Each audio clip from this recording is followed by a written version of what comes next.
बिस्मिल्लाहिर्रहमानिर्रहीम वक़ालू इन हिय इल्ला हयातुना दुनिया वमा नहनु बिमबऊसीन सदक़ल्लाहुल अज़ीम।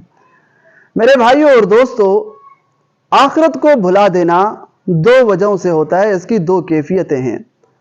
नंबर एक, दुनिया के अंदर मगन हो जाना, दुनिया के साथ दिल लगा देना और गाफिल हो जाना कि जिसकी वजह से इंसान आखिरत को भूल जाता है। और नंबर दो, आखिरत का इनकार। अब इनकार की मुख्तलिफ सूरतें हैं। नंबर एक, इनकार की सूरत यह कि कुछ लोग ये कहते हैं कि दुनिया से जाने वाला कौन आया है कि हम दोबारा आएंगे। तो मेरे भाइयों, अल्लाह तबारक व तआला ने दोबारा दुनिया में आने की बात नहीं फरमाई, बल्कि दोबारा क़यामत में वापस आने की बात बयान फरमाई है। अब जिस बात पर एतराज़ है वो बात नहीं, और जो बात है उस पर एतराज़ नहीं। अल्लाह तबारक व तआला ने तो दुनिया में आने की, फिर दुनिया से जाने की, फिर क़यामत में आने की बात बयान फरमाई है। और इनकार की दूसरी सूरत यह कि कुछ लोग ये कहते हैं कि हमारा जिस्म, हमारी हड्डियां जब मट्टी में तब्दील हो जाएंगी तो इनको दोबारा वजूद कैसे मिलेगा।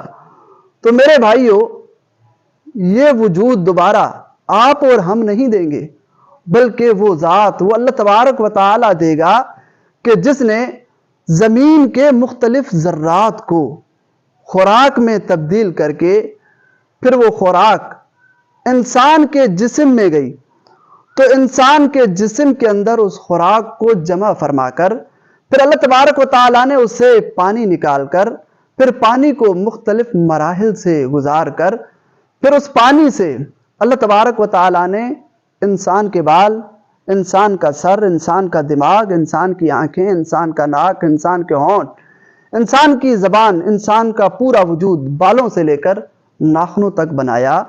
फिर पूरे आज़ा बनाकर, जिस्म बनाकर उसमें रूह डाला।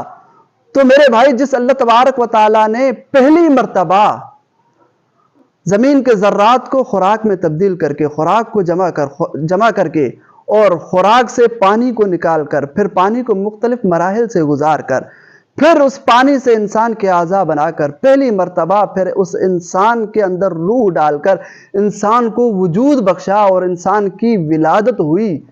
तो जिसने पहली मर्तबा इस अंदाज में इंसान को बनाया, तो उस अल्लाह तबारक व तआला के लिए क्या मुश्किल है कि दूसरी मर्तबा वो अल्लाह तबारक व तआला इंसान को वजूद नहीं दे सकेगा, बल्कि दूसरी मर्तबा तो अल्लाह तबारक व तआला के लिए बिल्कुल आसान है। क्योंकि पहली मर्तबा जब इतने मराहिल से इंसान को गुजारा है, दूसरी मर्तबा तो वजूद तो पहले मिल चुका है, फिर दूसरी मर्तबा तो सिर्फ उन आज़ा को सिर्फ मिलाना है।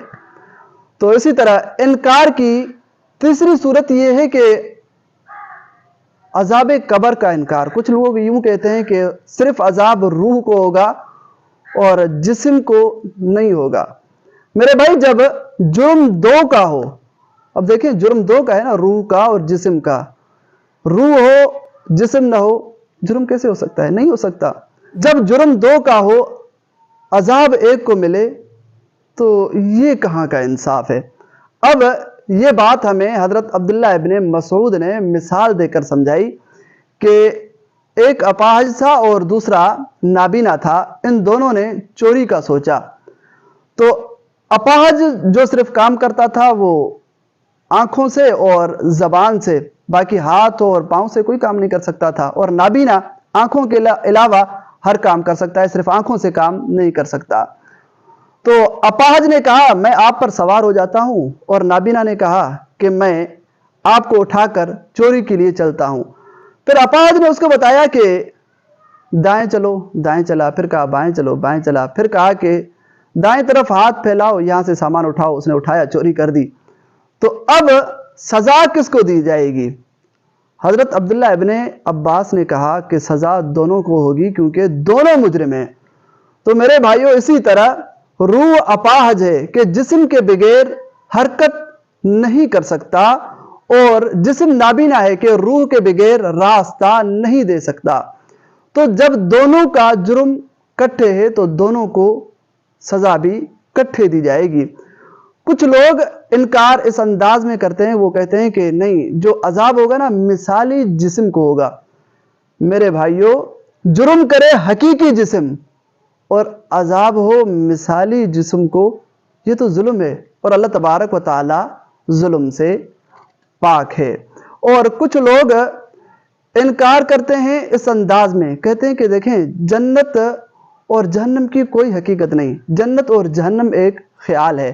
ہم اچھا کام کرتے ہیں تو ہمیں اچھا فیل ہوتا ہے، اچھا محسوس ہوتا ہے تو یہ جنت ہے، برا کام کرتے ہیں برا محسوس ہوتا ہے تو یہ جہنم ہے۔ تو میرے بھائیوں، اس کی بھی اللہ تبارک و تعالیٰ نے تردید فرمائی ہے۔ تو قیامت کا انکار غفلت کی وجہ سے اور انکار کی وجہ سے ہے، تو اللہ تبارک و تعالیٰ نے دونوں کی مذمت بیان فرمائی ہے۔ تو اللہ تبارک و تعالیٰ سے دعا ہے اللہ تبارک و تعالیٰ ہمیں ہمیشہ اپنے قرآن اور حضور کے فرمان پر عمل کرنے کی توفیق نصیب فرمائے۔